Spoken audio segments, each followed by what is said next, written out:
As a founding member of the Big Three and countless people's introduction to anime, it's no surprise that Naruto has been a cultural juggernaut for 2 decades.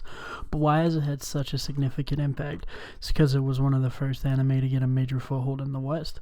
Is it the dope fight scenes, the solid character-driven narrative, or is it that it feels as though something in the frames touches our very souls?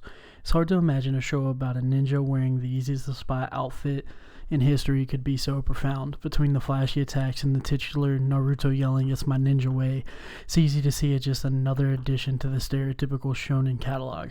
But what if I told you, under all those hand signs and chakra talk, Naruto is actually an unintended guide on how to achieve your full psychological potential as a human?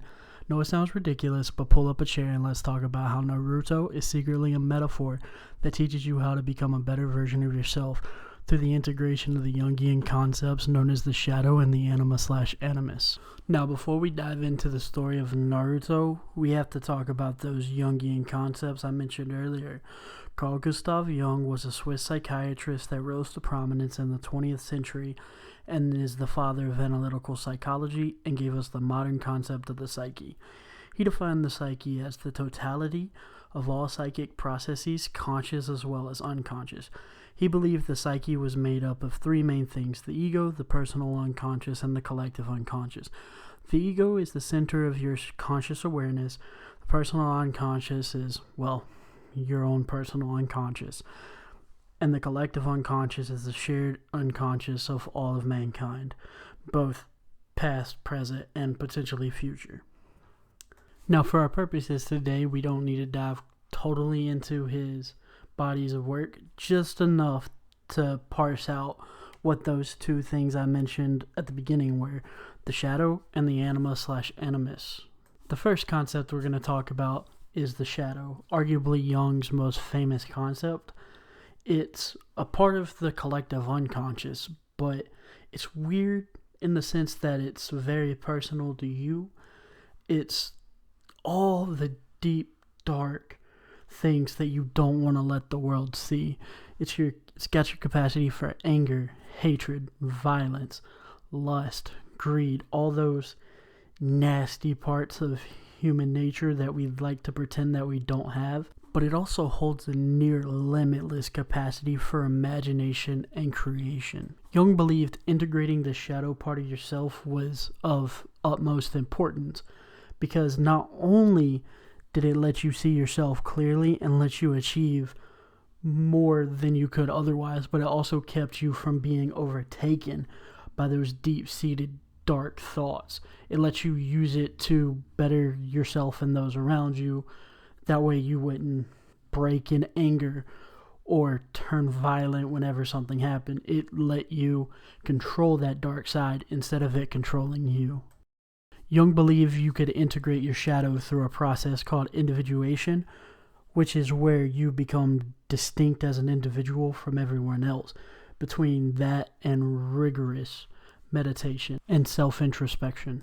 After one's completed their arduous task of integrating their shadow, the next step would be cultivating a healthy relationship with their anima/animus. The anima is the feminine part hidden away within the psyche of males, and the animus is the masculine part of the psyche hidden away in the unconscious of females. Unlike the shadow, it can't be fully integrated into the self, but a healthy relationship with them is of the utmost importance.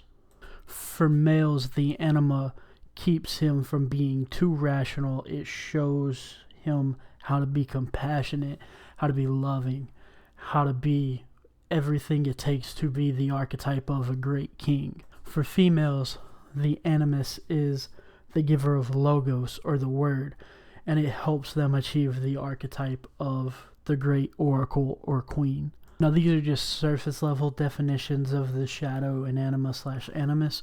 We're going to be going over them in greater detail in the podcast, so be sure to check that out. Now, once you've integrated your shadow self and you've developed a healthy relationship with the cultural idea of women/men, the anima/animus, then you achieve a greater psychic awareness and capability than you could possibly have imagined. Now, I know what you're saying. What does all this psychological hubbub have to do with a show about a ninja with a demon fox trapped inside of him? And boy, am I glad you asked. And the simple answer is Naruto's just a metaphor for how we can better ourselves from integrating our shadows and cultivating a relationship with our anima/animus. Now, I know it sounds like a bit of a stretch, but hear me out. Naruto starts off as a young boy with a demon fox trapped inside of him. And that demon fox, Kurama, is a dark, twisted, angry beast made out of chakra. What's another word for chakra? Creative energy. Now, Kurama gives Naruto a bad rap in his village because before Naruto was born, it attacked the village and killed a ton of people and left a lot of people injured. Naruto's entire village is terrified of the demon inside him, and he doesn't know much about the demon at all. Heck, even the first couple of times they show Kurama, he's just dark eyes in a pitch black cage. As the show progresses, they show a little bit more of Kurama, but in an interesting way.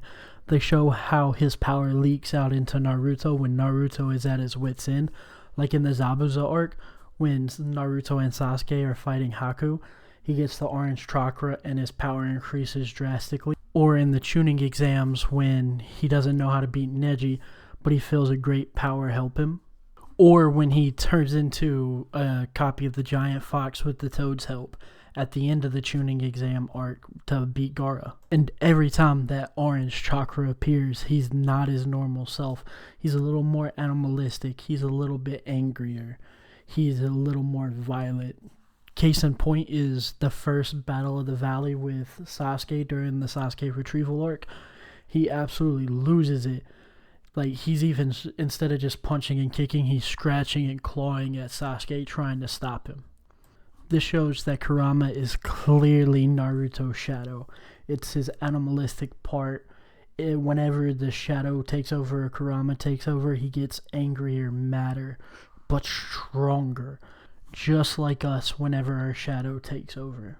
An even greater example is in Shippuden when Naruto goes to meet Orochimaru, and Orochimaru goads him with Sasuke's whereabouts, and Naruto absolutely loses it and goes four-tailed for the first time, and it takes an image of the archetype of the father, which is just Yamato, since he's a person modified with the genes of the greatest ninja ever, Hashirama, to snap him out of his shadow possession. The metaphor goes even deeper when you look at when he fights Pain, and he loses it after Hinata gets stabbed and goes five tails, and before he can fully transform into Kurama, image of his dad appeared. Well, not even an image, a projection of his dad, a literal projection of the archetype of the father, the thing that Naruto wants to be more than anything. The Hokage, one of the greatest Hokages. Through his meeting with the archetype of the father, his literal father, he's able to bring himself down and not let the shadow possess him any longer. And after that moment, we don't really see him lose himself to the Nine Tails like that again, because we see him slowly try to make good with Kurama. He's no longer just losing himself to the whims of Kurama when he loses his mind in anger. And this all comes to a head when he meets Killer Bee, who has completely integrated his demon that's trapped inside of him and tries to show Naruto that it's possible. So when Naruto is trying to get Kurama under his full control, he can utilize more power than he ever could before. But he was taking it from the shadow or Kurama. It wasn't part of him. He was forcibly taking it, which made him noticeably weaker than if him and Kurama had an agreement where they shared the power. So while he's meditating on how he can properly control Kurama or his shadow, what else visits him but a projection of his mother? Literally a contact with the anima helps him fully integrate Kurama to where Kurama is no longer controlling him. He's no longer taking the power from Kurama, but he is totally sharing the power of Kurama. Him and Kurama are no longer vying for control after he meets and cultivates a relationship with his mother. Now him and Kurama are almost equals, and they're almost brothers. He's fully integrated as Shadow. And fully integrated in Shadow gives him the power to not only participate in the Great Ninja War, but gives him the power to help end it. It gives him the power to bring his best friend back home who was lost. Gives him the power to save those he cares about.